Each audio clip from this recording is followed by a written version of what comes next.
اعوذ باللہ من الشیطان الرجیم بسم اللہ الرحمن الرحیم۔ رسول اللہ صلی اللہ علیہ وآلہ وسلم ایک مرتبہ مسجد میں تشریف فرما تھے اور لوگ آپ کے ارد گرد بیٹھے ہوئے تھے کہ 3 آدمی وہاں آئے۔ ان میں سے 2 رسول اللہ صلی اللہ علیہ وسلم کے سامنے پہنچ گئے اور ایک واپس چلا گیا۔ راوی کہتے ہیں کہ پھر وہ دونوں رسول اللہ صلی اللہ علیہ وسلم کے سامنے کھڑے ہو گئے۔ اس کے بعد ان میں سے ایک مجلس میں جہاں گنجائش دیکھی تو وہاں بیٹھ گیا اور دوسرا اہل مجلس کے پیچھے بیٹھ گیا اور جو تیسرا تھا وہ لوٹ گیا۔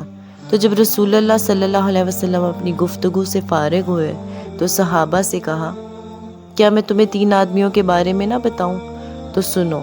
ان میں سے ایک نے اللہ سے پناہ چاہی تو اللہ نے اسے پناہ دی، دوسرے کو شرم آئی تو اللہ بھی اس سے شرمایا کہ اسے بھی بخش دیا، اور تیسرے شخص نے منہ موڑا تو اللہ نے بھی اس سے منہ موڑ لیا۔ صحیح بخاری حدیث نمبر 67۔ ایک دفعہ رسول اللہ صلی اللہ علیہ وآلہ وسلم اپنے اونٹ پر بیٹھے ہوئے تھے کہ ایک شخص نے اس کی نکیل تھام رکھی تھی۔ آپ صلی اللہ علیہ وسلم نے پوچھا، آج یہ کون سا دن ہے؟ صحابہ خاموش رہے، حتیٰ کہ وہ سمجھے کہ شاید آج کے دن کا آپ کوئی دوسرا نام تجویز فرمائیں گے۔ آپ صلی اللہ علیہ وسلم نے فرمایا، کیا آج قربانی کا دن نہیں ہے؟ صحابہ نے عرض کیا، بے شک۔ اس کے بعد آپ نے فرمایا، یہ کون سا مہینہ ہے؟